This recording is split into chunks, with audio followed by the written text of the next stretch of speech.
तो चलिए शुरुआत करते हैं आज की क्लास की। और आज की क्लास में हम डिस्कस करने जा रहे हैं कुछ इंपॉर्टेंट केस स्टडी के क्वेश्चंस। तो पहले ही केस स्टडी क्वेश्चन क्या कहता है, चलिए देखते हैं। तो पहली केस स्टडी ये कहती है the fuel cost per hour for running a train is proportional to the square of the speed it generates in kilometre per hour. भाई फ्यूल कॉस्ट के बारे में बात करी गई है और फ्यूल कॉस्ट की रिलेशन दी गई है ट्रेन की स्पीड के स्क्वायर से। ये कहा गया है कि जो फ्यूल की कॉस्ट दी गई है वो डायरेक्टली प्रोपोर्शनल दी गई है स्पीड के स्क्वायर के, और अगर स्पीड v है तो v स्क्वायर के डायरेक्टली प्रोपोर्शनल दी गई है। और उसके बाद ये कहा गया है, डेटा दिया गया है, इफ द फ्यूल कॉस्ट ₹48, अगर 48 रुपए का फ्यूल आपका लगता है प्रति घंटे एट दिस स्पीड, इस स्पीड पर, and the fixed charges to run the train amount to ₹1200 per hour, और जो फिक्स्ड चार्जेस आपके लगते हैं वो 1200 रुपए प्रति घंटा लगते हैं। फ्यूल कॉस्ट प्रति घंटा डायरेक्टली प्रोपोर्शनल है स्पीड के स्क्वायर के, और उसके अलावा फिक्स्ड चार्जेस प्रति घंटा 1200 रुपए लगने ही लगने हैं। Assume the speed of the train is v kilometre per our, और वही हमने ट्रेन की स्पीड को एज्यूम किया भी है। पहले ही सवाल क्या कह रहा है, based on the given information answer the following questions. पहला सवाल क्या कह रहा है, गिवन दैट, ये दिया हुआ है कि fuel cost per hour is k times, जो फ्यूल कॉस्ट करेगा प्रति घंटा वो k times the square of the speed करेगा। हां, अगर f डायरेक्टली प्रोपोर्शनल है स्पीड के स्क्वायर के तो f बराबर हो जाएगा k इंटू वी स्क्वायर के, क्योंकि कांस्टेंट तो आ ही जाएगा ऑफ प्रोपोर्शनैलिटी। ठीक है, तो fuel cost per hour is equal to k times the speed square of the speed. हां, तो बताइए k की वैल्यू क्या होगी। बहुत आसान है भाई, फ्यूल जो कॉस्ट करता है वो 48 रुपए कॉस्ट करता है, तो 48 is equal to k into v square, speed का स्क्वायर, और 16 की स्पीड पर करता है तो 16 तो 16 3, k की वैल्यू 3/16 आ जाएगी as per the given information, as per the given information. तो 3/16 आपका ऑप्शन डी करेक्ट हो जाएगा। Switching to the next question from the same case study. If the train has traveled a distance of 500 kilometers, देखिए अगर train ने 500 kilometre की दूरी को तय किया है तो वहां पर जो उसकी फिक्स्ड कॉस्ट थी वो भी रहेगी और जो उसकी फ्यूल की कॉस्ट थी वो भी रहेगी, और दोनों ही वेरिएबल हैं, दोनों ही प्रति घंटे के हिसाब से, दोनों ही टाइम के रिस्पेक्ट में चेंज कर रही हैं, दोनों ही चेंज कर रही हैं। वो प्रति घंटा जो फिक्स्ड कॉस्ट है वो 1200 रुपए प्रति घंटा है, तो वो इंटू टी है, प्रति घंटा चेंज हो रही है, और जो फ्यूल कॉस्ट है वो भी अपनी स्पीड के स्क्वायर के डायरेक्टली प्रोपोर्शनल है। चलिए देखते हैं क्या कह रहा है। Then the total cost of running the train is given by the function. ठीक है, तो आपको टोटल कॉस्ट कैसे मिलेगी, तो आपको टोटल कॉस्ट नहीं मिलेगी, आपको rate of change of total cost मिलेगा। तो जो टोटल कॉस्ट है उसका भी आपको क्या मिलेगा, d/dt मिलेगा, चेंज मिलेगा। क्यों, क्योंकि टोटल कॉस्ट बराबर है, टोटल कॉस्ट बराबर है किसके, fuel cost plus fixed cost के।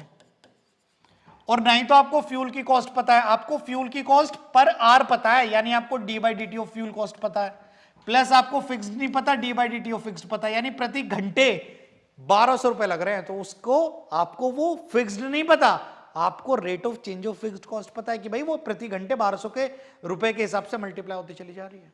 खैर, तो टोटल कॉस्ट का रेट ऑफ चेंज आपका आ जाएगा फिक्स्ड कॉस्ट का रेट ऑफ चेंज। तो फिक्स्ड कॉस्ट क्या थी भाई, एक बार देख लेते हैं क्या थी फिक्स्ड कॉस्ट।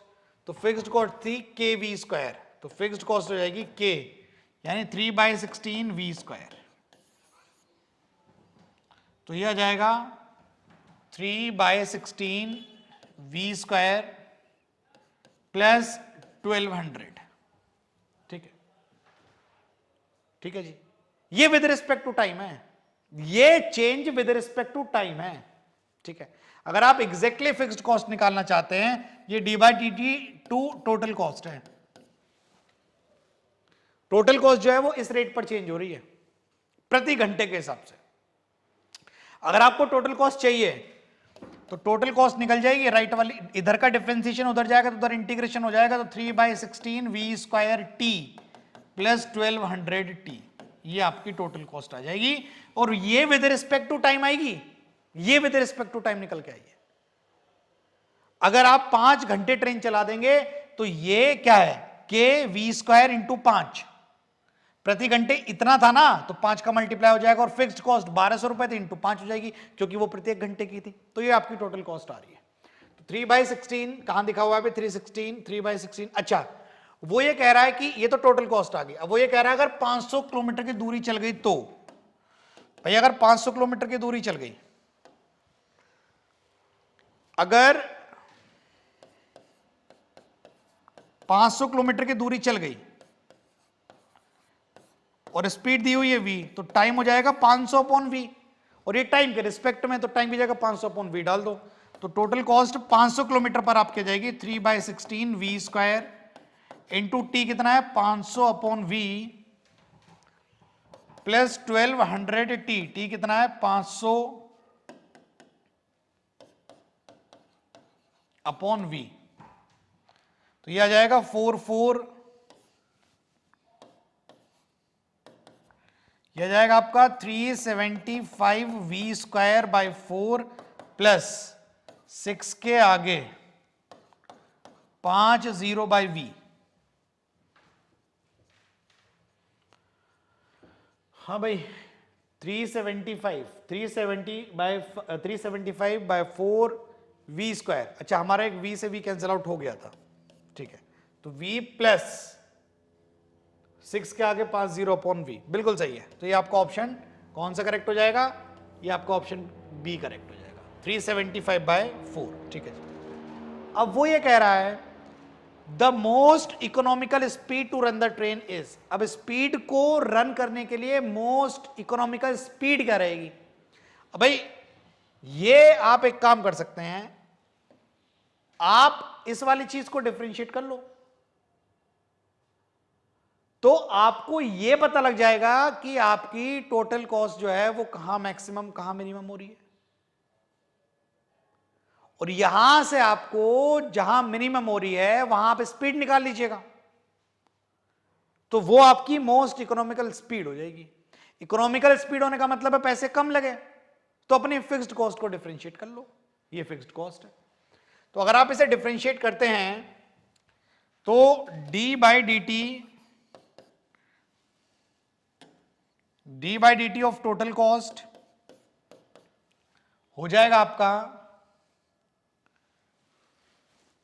भाई 3/16 वी स्क्वायर, तो कांस्टेंट है, टाइम का डेरिवेटिव 1 हो जाएगा प्लस 1200 आ जाएगा, वापस ये आ जाएगा। अब इस चीज को 0 के बराबर पुट कर दो, तो 3/16 वी स्क्वायर बराबर आ जाएगा -1200 के। तो यहां से 3 4, तो वी स्क्वायर हो जाएगा आपका 400 इंटू 16, तो यहां से v आ जाएगा आपका 4 का √2 हो जाएगा, 16 का 4 हो जाएगा और 00 का 10 हो जाएगा। तो 80 किलोमीटर पर आवर स्पीड जो रहनी चाहिए भाई, नेगेटिव को आप जो है वो क्या करके चलिएगा, नेगेटिव को जो है वो आप निगलेक्ट करके चलिएगा। तो आपकी जो स्पीड होनी चाहिए वो 80 किलोमीटर प्रति घंटे की स्पीड से होनी चाहिए, आपकी जो स्पीड होनी चाहिए वो 80 किलोमीटर प्रति घंटा होनी चाहिए। तो 80 kilometre per hour, 80 kilometre per hour will be the most economical speed to run the train. ये बात मैं उम्मीद करता हूं आपको समझ में आई होगी, ठीक है। चलिए अगले सवाल की तरफ देखते हैं। The fuel cost for the train to travel 500 kilometre at the most economical speed is, तो स्पीड तो हमें पता है मोस्ट इकोनॉमिकल स्पीड 80 है। इस मोस्ट इकोनॉमिकल स्पीड पर अगर मैं चलूंगा 500 किलोमीटर, तो उसकी फ्यूल कॉस्ट मुझे बतानी है, ठीक है, बता देते हैं। तो जो फ्यूल कॉस्ट थी वो थी आपकी k into v square, 3/16 v square, ऐसा था। और ये चेंज था, ये चेंज इन फ्यूल कॉस्ट थी, ये विद रिस्पेक्ट टू टाइम था, लेकिन असल वाली जो फ्यूल कॉस्ट निकल के आएगी तो चेंज था, d/dt था। तो असल में जो फ्यूल कॉस्ट निकल के आई थी वो निकल के आई थी आपका 3/16 वी स्क्वायर इंटू टी, ये निकल के आई थी। यानी जो कंप्लीट फिक्स्ड, जो कंप्लीट कॉस्ट, टोटल कॉस्ट निकली थी उसमें फ्यूल कॉस्ट ये थी, और इसमें 1200 टी और जुड़ गया था, जो 1200 टी फिक्स्ड कॉस्ट थी पर घंटे की, ठीक है। तो ये था। अब इसमें क्या कह रहा है, इकोनॉमिकल स्पीड से चले, तो 3/16 इकोनॉमिकल स्पीड 80 है, तो 80 इंटू 80 और टाइम आ जाएगा आपका डिस्टेंस अपॉन वी, टाइम आ जाएगा डिस्टेंस अपॉन वी, और डिस्टेंस कितना चल रहे हैं 500 अपॉन वी कितना आ जाएगा 80, 80 से 80 कैंसिल आउट हो जाएगा, 16 से 5 बढ़ जाएगा, और 5 15 75 7500 7500, तो मुझे लगता है ₹7500 7500, नहीं भाई एक जीरो और है 75000, ये भी जीरो भी जिंदा है, ठीक है जी, दिखला दे जिंदा है तो, नहीं जिंदा नहीं है, ये चला गया था 16 into 5 15 75 7500 is the correct option. तो आपका ऑप्शन सी जो है वो बिल्कुल करेक्ट हो जाएगा, ठीक है। चलिए अगला देखते हैं। तो अगला कह रहा है the total cost of the train to travel 500 kilometre at the most economical speed, total cost ही कितनी होगी, तो भैया 7500 तो ये हो गई, अब इसमें जोड़ दो फिक्स्ड कॉस्ट, और फिक्स्ड कॉस्ट कितनी होती है 1200 इंटू टाइम, ठीक है, तो 7500 प्लस 1200 इंटू टाइम होता है डिस्टेंस अपॉन स्पीड, डिस्टेंस है 500 अपॉन स्पीड है 80 की, ठीक है जी, तो ऐसा दिया हुआ है, 0 से 0 चला जाएगा, ठीक है, 4 2 4 3 3 00 चला जाएगा, 2 25 चला जाएगा, और 25 दिया कितना हो जाएगा 75, तो 7500 प्लस 7500, तो मुझे लगता है 15000, भाई वो तो कहीं दिया हुआ नहीं है, वो तो कहीं दिया हुआ नहीं है, एक बार और टोटल कॉस्ट देख लेते हैं, कहीं कोई गलती तो नहीं हो गई, देख लेते हैं भाई कोई गलती तो नहीं हुई हमसे।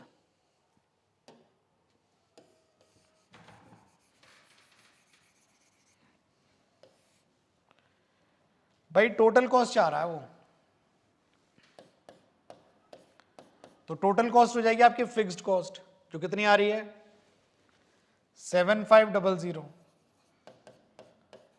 प्लस 1200, भाई एक बार देख लेते हैं पीछे हटके कि यही था कि नहीं था,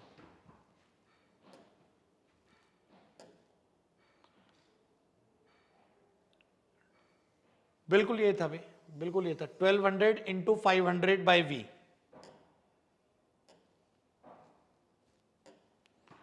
1200 इंटू 500 बाई वी, और वी कितना दिया हुआ है आपका, स्पीड जो दी गई है वो 80 की दी गई है,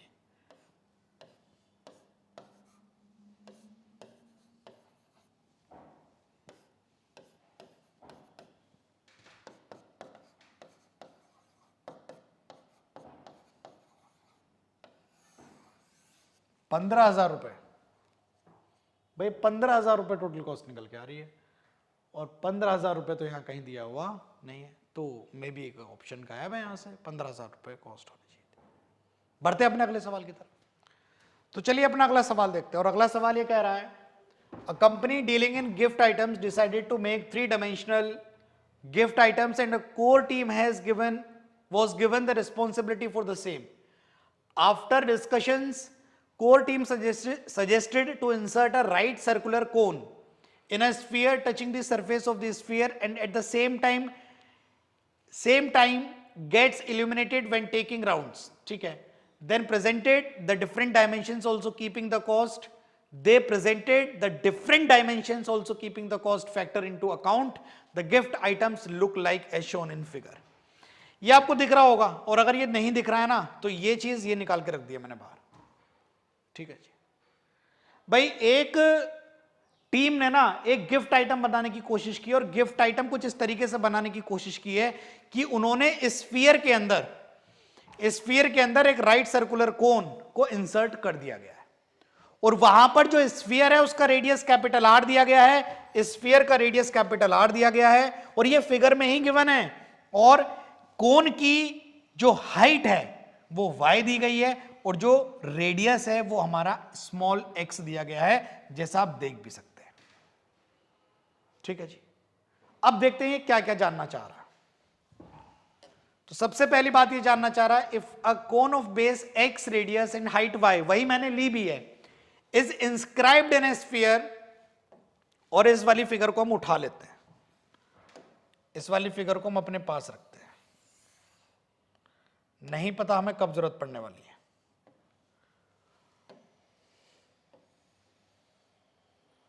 जस्ट अ मिनट, इस फिगर को हम उठा लेते हैं, इसे हम कॉपी कर लेते हैं, इसे हम वापस से ले आते हैं जहां ये था। ठीक है जी, तो ये कह रहा है, अब हमें वापस से पीछे आने की जरूरत नहीं पड़ेगी।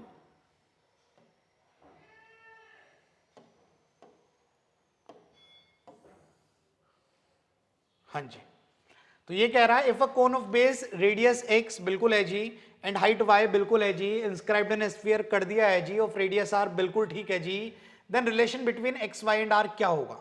ओके, तो मुझे लगता है कि x y r का रिलेशन जो है बड़ी आसानी से निकल जाएगा। ये वाला जो राइट एंगल ट्राइंगल आपको नजर आ रहा है ना, ये वाला राइट एंगल ट्राइंगल, इसमें ये तो x है, ये r है, और ये वाली जो चीज है ये कंप्लीट y है, ये r है, तो ये वाली चीज y माइनस r है।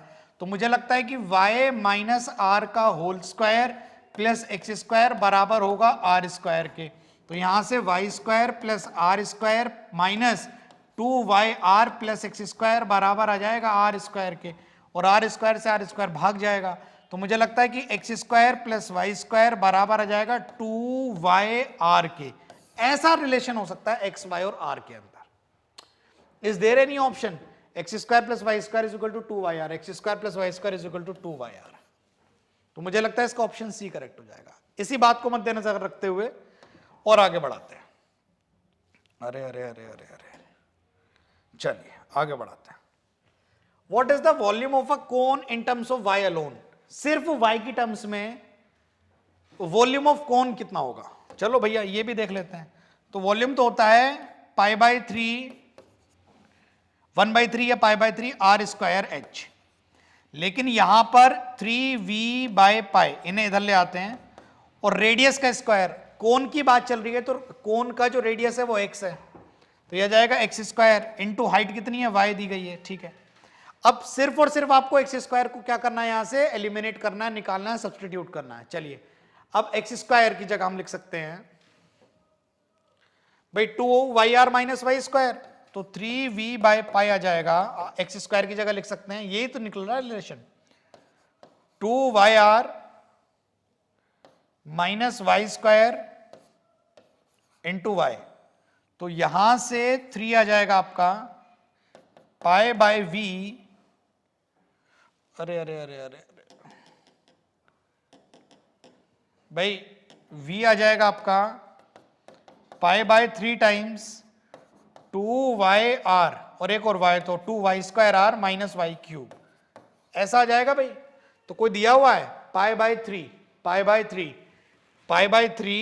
2y स्क्वायर r, नहीं तू तो नहीं है, तू भी नहीं है, y स्क्वायर है भाई, हाँ π/3 2y square r minus y cube, option A correct हो जाएगा इसका। ठीक है जी, बात को आगे बढ़ा लेते हैं। What should be the length of altitude?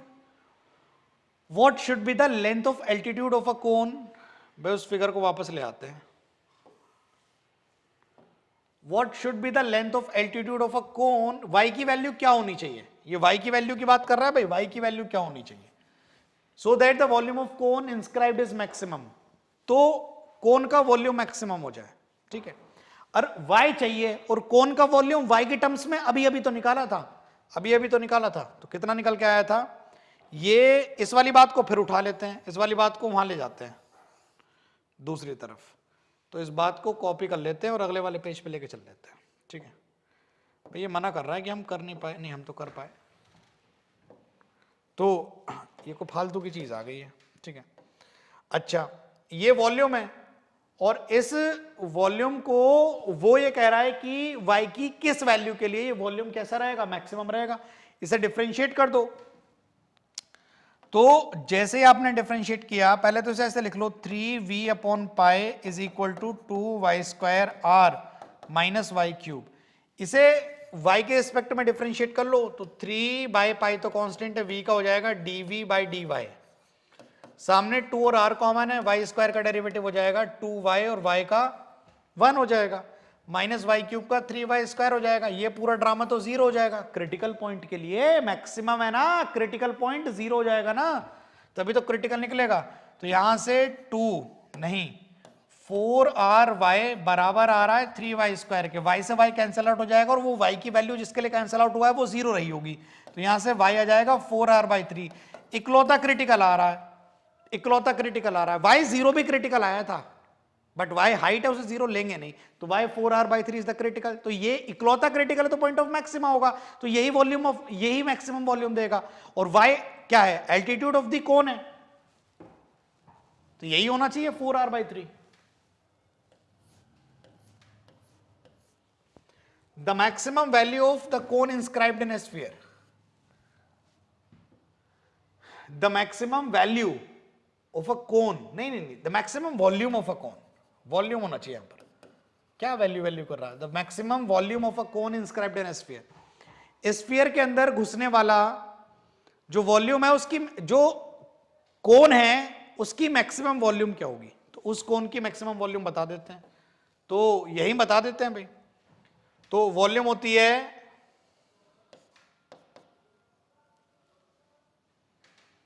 π/3 2r और y² और y 4r/3 होगा तब मैक्सिमम होगा, तो ये हो जाएगा 16r²/9 माइनस y³ तो हो जाएगा 64r³/27, ऐसा हो जाएगा भाई, ऐसा हो जाएगा। तो ये हो जाएगा आपका वॉल्यूम हो जाएगा, दिस इंप्लाइज वॉल्यूम हो जाएगा आपका, तो ये हो जाएगा भाई π/3 तो बाहर है, चलो कोई बात नहीं, अंदर हो जाएगा आपका 32r³ और इसे 27 बना लो, तो इंटू 3 कर लो, तो ये 32 इंटू 3 हो जाएगा, तो कितना हो जाएगा 696 में से निकलेगा 64, तो कितना आ रहा है 32 आ रहा है, तो 32 अंदर आ जाएगा और r³/27 और आ जाएगा, तो ये आपका आ जाएगा वॉल्यूम आ जाएगा 32πr³/81, ये मैक्सिमम वॉल्यूम ऑफ द कोन होगा, तो 32/81 πr³, 32/81 πr³, ये आपका करेक्ट ऑप्शन हो जाएगा। एक और सवाल रह गया भाई इसमें, what is the ratio of the maximum volume of the cone to that of the sphere.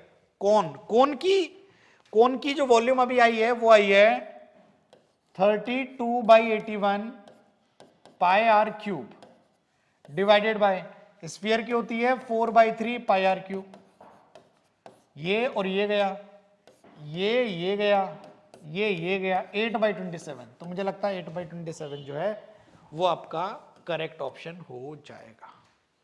तो उम्मीद करता हूं ये क्वेश्चन भी आपको समझ में आया होगा। अगली केस स्टडी, अगला क्वेश्चन देखते हैं क्या कह रहा है। Logarithmic differentiation is a powerful technique. Obviously, it's a powerful technique to differentiate the functions of the form. हाँ, अगर फंक्शन की पावर में फंक्शन है तो logarithm is the best technique. ठीक है, उसके बाद भी कुछ ये कह रहा है, चलिए देख लेते हैं असल में सवाल क्या कह रहा है। x की पावर x का डिफरेंशिएशन क्या होगा? अरे बहुत आसान है भाई, बहुत ज्यादा आसान है भाई। y जो है वो x की पावर x है, दोनों तरफ log ले लीजिए, तो log y बराबर हो जाएगा log x की पावर x के, तो log y बराबर हो जाएगा x log x के, तो log चीज का डेरिवेटिव 1 चीज इंटू उसके अंदर की चीज का डेरिवेटिव y डैश, पहले का डेरिवेटिव 1, दूसरा एज इट इज प्लस पहला एज इट इज, दूसरे का डेरिवेटिव भी ये हो जाएगा, तो y डैश आ जाएगा y times 1 plus log x, और y जो है वो x की पावर x है, तो y डैश आ जाएगा x की power x 1 plus log x। Option A correct हो जाएगा भाई, x की power x 1 plus log x। ठीक है, अच्छा उसके बाद ये कह रहा है कि ये बताओ अगर ये दिया हुआ है x की पावर x, a की पावर x, x की पावर a की पावर, तो इसका डिफरेंशिएशन क्या होगा? देखो x की पावर x, अगर ये पूरा y मान लूं मैं, तो y डैश हो जाएगा x की पावर x का हो जाएगा x की power x into 1 plus log x। Sir आप इसे याद करके आए हो? नहीं, अभी निकाला है। प्लस a की पावर चीज का डिफरेंशिएशन होता है a की पावर चीज इंटू लॉग a, प्लस चीज की पावर n का डेरिवेटिव होता है a वो चीज की पावर a माइनस 1, और आगे बचा है कांस्टेंट, क्योंकि फंक्शन कांस्टेंट की पावर में कांस्टेंट जो है वो एक फर्दर कांस्टेंट होगा, तो वो हो जाएगा हमारा, उसका डेरिवेटिव हो जाएगा हमारा 0, स्ट्रिक्टली 0 हो जाएगा। ठीक है जी। तो ऐसा कौन सा ऑप्शन नजर आ रहा है? तो ये नजर आ रहा है आपको, यही नजर आ रहा है भाई, बिल्कुल यही नजर आ रहा है, यही नजर आ रहा है। 0 ये रहा, प्लस ये रहा, ए एक्स ए माइनस 1 ये रहा, ए की पावर एक्स लॉग ए ये रहा, एक्स की power x into 1 plus log x ये रहा। बिल्कुल करेक्ट ऑप्शन हो जाएगा। आगे बढ़ते हैं। तो अगले सवाल में एक्स दिया हुआ है, ई की पावर एक्स बाय वाई। भाई अगर एक्सपोनेंट है तो आपको लोगैरिथम लेना ही लेना है, तो यहां से log x बराबर हो जाएगा x by y log e के, तो यहां से y बराबर हो जाएगा x अपॉन log x के। डिफरेंशिएट कर लेते हैं तो y डैश हो जाएगा, पहले का डेरिवेटिव 1, दूसरा एज इट इज माइनस दूसरे, पहला एज इट इज दूसरे का derivative upon 1 upon log x का होल स्क्वायर, ये आ जाएगा भाई। अब क्या कोई ऑप्शन ऐसा मैच कर रहा है? नहीं, ऐसा तो कोई ऑप्शन मैच नहीं कर रहा। तो सभी ऑप्शंस में एक log x नीचे दिया हुआ है, तो हम एक log x को तो रोक लेते हैं। ये जो log x का होल स्क्वायर है, ये 2 log x है। क्या न्यूमरेटर में भी log x है? नहीं, नहीं। तो हम क्या कर लेंगे, y डैश, इस log x को यहां से हम x बाय वाई लिख सकते हैं, तो x बाय वाई माइनस 1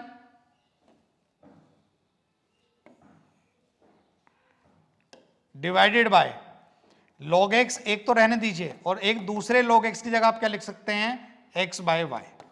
तो यहां से आपका y डैश निकल के आ जाएगा भाई, यहां से आपका y डैश निकल के आ जाएगा, तो यहां से आपका y डैश निकल के आ जाएगा। कितना निकल के आ जाएगा, x minus y upon y upon log x into x upon y, तो यह आ जाएगा x minus y upon x log x, x minus y upon x log x, ये आपका सही हो जाएगा। इसे देख लेते हैं। तो ये कह रहा है भाई ऐसा दिया हुआ है, तो log अगर आप लेंगे तो ये हो जाएगा log एक्स वाई, और सामने हो जाएगा x माइनस वाई log, ये तो सिर्फ x माइनस वाई बचेगा। log एक्स वाई हो जाएगा log x plus log y, ये हो जाएगा आपका log x plus log y, सामने हो जाएगा x माइनस वाई, तो log x का derivative 1 upon x, log y का y अपॉन log चीज का डेरिवेटिव 1 अपॉन चीज यानी 1 अपॉन y, और y का y डैश, और सामने हो जाएगा 1 माइनस y डैश। तो यहां से आप y डैश कॉमन ले लें, तो ये हो जाएगा आपका y डैश कॉमन लेने पर 1 अपॉन वाई प्लस 1, और सामने आ जाएगा 1 माइनस 1 अपॉन एक्स, तो यहां से y डैश की वैल्यू आ जाएगी x माइनस 1 अपॉन एक्स, और ये हो जाएगा y अपॉन 1 प्लस वाई, तो ये हो जाएगा y upon x. y upon x किसी में है, y अपॉन एक्स सिर्फ इसमें है, और फिर x minus 1 upon 1 plus y. तो कौन सा ऑप्शन करेक्ट हो जाएगा आपका, option number D, question D का ऑप्शन बी करेक्ट हो जाएगा। एक और सवाल है इसमें। सवाल दिया हुआ है, अगर y दिया हुआ है x की पावर x इंटू ई की पावर 2x प्लस 5, तो ये बताइए dy बाई डी एक्स की वैल्यू क्या होगी। ठीक है, सुनिएगा सर। y दिया गया है x की पावर x इंटू ई की पावर 2x प्लस 5, तो दोनों तरफ log ले लीजिए, तो log y बराबर हो जाएगा log के अंदर x की पावर x इंटू ई की पावर 2x प्लस 5, तो log y बराबर हो जाएगा log के अंदर है a इंटू बी, तो ये हो जाएगा log a plus log b,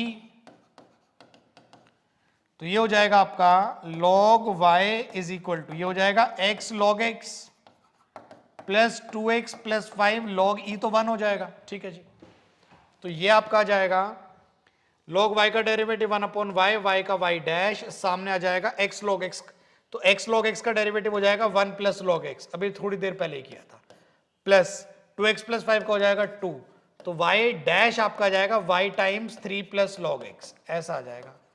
तो y टाइम्स, और y आपका यही है, तो ये किस में नजर आ रहा है, ये तो सब में नजर आ रहा है, सबके अंदर 3 प्लस log x किस में नजर आ रहा है, सिर्फ ऑप्शन डी में नजर आ रहा है। तो उम्मीद करता हूं ये बात आपको समझ में आई होगी। अपनी अगली केस स्टडी की तरफ चलते हैं। तो चलिए अपना अगला सवाल देख लेते हैं भाई। तो अगला सवाल जो है वो अपना लीनियर प्रोग्रामिंग प्रॉब्लम से आया है, एलपीपी का सवाल है भाई। तो ये कह रहा है different activities are taken up daily for its implementation, lots of work and calculations are required, so as we work within limitations, a company is planning some manufacturing activity and based on information available the following data is obtained from variables x and y। ठीक है जी, बहुत सारी activities जो हैं वो हो रही हैं और उनसे उन्होंने डेटा बना लिया और ये डेटा बन के आया है। अच्छा, आपको ये पता होना चाहिए कि यहां पर एलपीपी में ये जो चीज है ये तो महत्वपूर्ण चीज है और ये आपको ऑलमोस्ट एवरी टाइम मिलेगी ही मिलेगी। अच्छा, इसके अलावा बता रहा है x plus 2y less than equal to 40 होना चाहिए और 2x plus y less than equal to 50 होना चाहिए।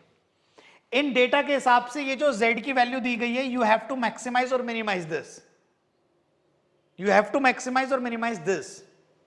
ठीक है, तो वो आगे क्वेश्चन सवाल में बताएगा। तो चलिए अपना थोड़ा सा ना प्लॉट कर लेते हैं फिगर इसकी। तो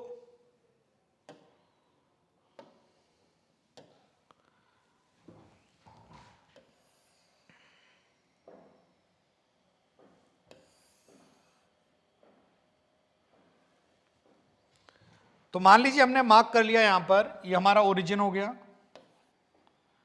यहां 20 भाई 50 तक जाएगा ना, ठीक है 20-20 ले लेते हैं, कोई दिक्कत नहीं है। 20, 40 और 60, 20, 40 और 60, माइनस का 20, माइनस का 40, माइनस का 20, माइनस का 40। तो कोई तड़कता भड़कता रंग लेते हैं भाई।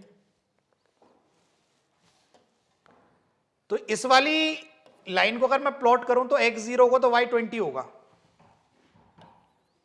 और y अगर 0 होगा तो x 40 होगा। तो इस वाली लाइन को प्लॉट कर लेते हैं।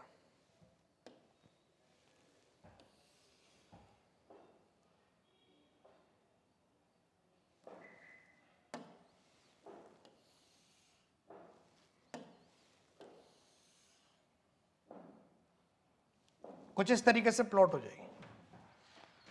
अब दूसरी वाली लाइन ये बता रही है कि अगर x 0 होगा तो y 50 रहा होगा यहां कहीं, और y 0 होगा तो x 25 रहा होगा कहीं यहां कहीं, और भी करीब कर लेते हैं इसे, और भी करीब। तो ये वाली लाइन भी प्लॉट कर देते हैं।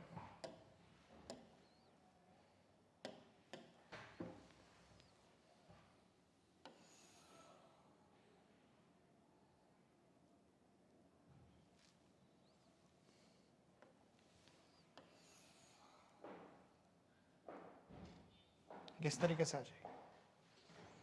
तो यहां पर ये जो फिगर बनी है, इस फिगर में ये जो शेडेड पोर्शन है वो ये वाला पोर्शन हो जाएगा, ये वाला पोर्शन। अच्छा, शेडेड पोर्शन ये क्यों हो जाएगा, ये बड़ा सवाल है, तो इस सवाल का जवाब दे देते हैं। ये वाला पोर्शन जो है वो आपका शेडेड हो जाएगा। अब यही पोर्शन आपका शेडेड क्यों होगा वो मुझे आपको बताना पड़ेगा, मैं आपको बता देता हूं। ये पोर्शन शेडेड इसलिए होगा क्योंकि ये वाली जो लाइन है, ये वाली जो लाइन हमने पहले येलो वाली लाइन बनाई है, ये है आपकी x plus 2y less than equal to 40, जिसका शेड जो होगा वो टुवर्ड्स द ओरिजिन होगा, क्योंकि ओरिजिन इस इक्वेशन में सेटिस्फाई कर रहा है। अगली जो आपकी इक्वेशन है वो है आपकी 2x plus y less than equal to 50, इसका जो शेड होगा वो भी टुवर्ड्स द ओरिजिन ही होगा। तो पहली दो इक्वेशंस कहती हैं कि x 0 या 0 से बड़ा हो और y 0 या 0 से बड़ा हो, यानी फर्स्ट क्वाड्रेंट में हो, और ये दोनों कह रहे हैं हमारे नीचे और हमारे नीचे, तो इसलिए ये पोर्शन आपका शेडेड पोर्शन हो जाएगा। ठीक, अब अपनी इस चीज को कॉपी कर लेते हैं अपनी फिगर को, और अपनी फिगर को कॉपी करने के बाद जहां जिस डेटा की जरूरत पड़ेगी वहां उस डेटा को हम यूज कर लेंगे। तो ये हमने अपनी फिगर को कॉपी किया, इसे अपना वापस वहीं ले आए जहां ये था,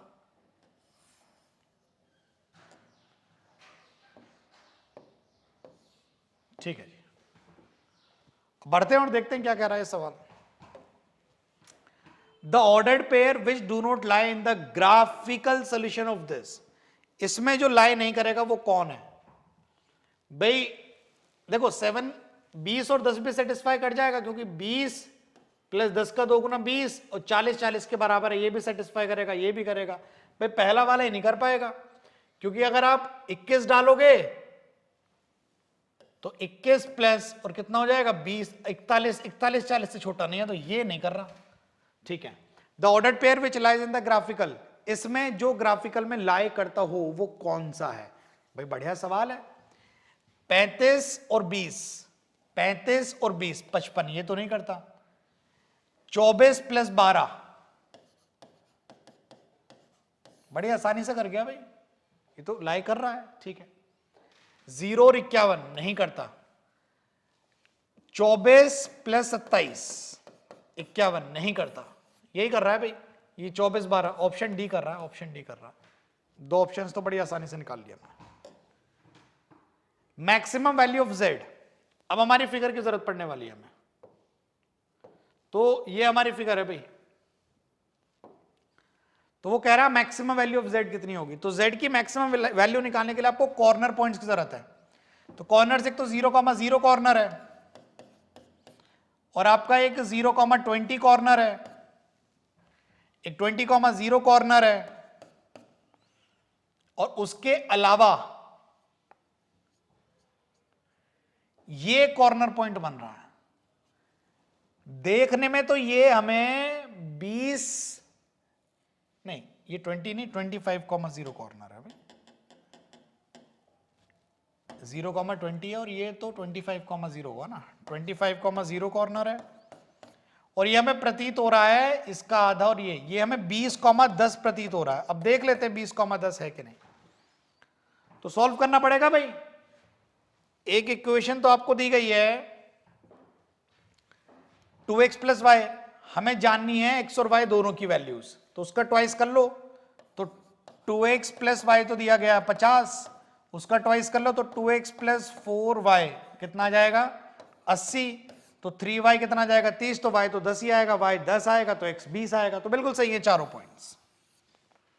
0 0 डालोगे तो 0 आएगा, 0 10 0 20 डालोगे। अच्छा, z की इक्वेशन क्या थी?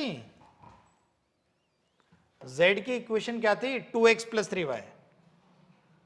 z की इक्वेशन थी भाई 2x प्लस 3y, z था 2x प्लस 3y, ये था z आपका। तो 0,20 डालोगे तो आएगा 60, 70 के आने के चांस है। 25,0 डालोगे तो आएगा 50, 60 तो मैक्सिमम हो चुका है। 20,10 डालोगे तो 40 plus 30 70, yes, option B correct हो जाएगा। This will be yours correct answer. चलिए आगे बढ़ते हैं। तो ये कह रहा है इफ ऑब्जेक्टिव फंक्शन z, ये दिया हुआ है z px plus q y, p q दोनों 0 से बड़े अटेन्स इक्वल वैल्यूज 3,4 पर भी और 2,7 पर भी इक्वल वैल्यूज है।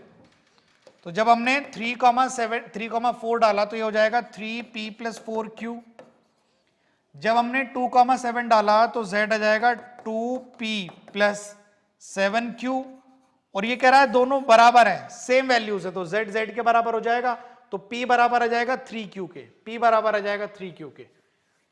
भाई p बराबर आ जाएगा 3q के, बड़ी सीधी सी बात है। तो p बराबर आ जाएगा 3q के, क्योंकि यहां से 3p प्लस 4q बराबर हो जाएगा 2p प्लस 7q के, तो ये उधर चला जाएगा, ये इधर आ जाएगा, तो 2 बिल्कुल p 3q के बराबर आ जाएगा। एक आखिरी बात और सुन लीजिए इसकी, ये कह रहा है if constraints passes through the point this and this and the graphical solution does not contain 2,4 then its equation is। भाई ये 2 पॉइंट्स दिए गए हैं, तो इनसे इक्वेशन निकाल लो। तो पहले स्लोप निकाल लो, तो स्लोप आ जाएगी y2 minus y1 upon x2 minus x1, तो -1 आ रही इक्वेशन आ जाएगी y minus 4 slope times x minus 0, तो ये रह जाएगी, तो y plus x is equal to 4 आ रही है। अब y is equal to x plus 4 की लाइन जो है 1 2 3 4 1 2 3 4 कुछ इस प्रकार की होती है। ये x plus y is equal to 4 की लाइन है। वो कहना चाह रहा है कि 2,4 जो है लाई नहीं करता, तो 2,2 लाई करेगा ना इसमें, तो 2,4 क्यों करेगा, 2,4 तो बाहर रह जाएगा ना, यहां कहीं रह जाएगा 2,4 तो ये लाइन हो जाएगी x plus y less than equal to 4 हो जाएगी ना, टूवर्ड्स द ओरिजिन होगी। भाई x plus y is equal to 4 की लाइन है, ये लाइन नहीं कर रहा, ये लाइन नहीं कर रहा, तो इसका शेड नीचे की तरफ हुआ। अब शेड अगर नीचे की तरफ हुआ तो x plus y less than equal to 4 होगा, x plus y less than, option D correct हो जाएगा। तो उम्मीद करता हूं इस वीडियो में कवर किए गए सभी केस स्टडी क्वेश्चंस आपको समझ आए होंगे, आपको पसंद आए होंगे। इसका पार्ट बी आने ही वाला, आप सभी इन क्वेश्चंस को करिए और करके डन करिए। तब तक के लिए बहुत बहुत धन्यवाद, थैंक यू सो मच।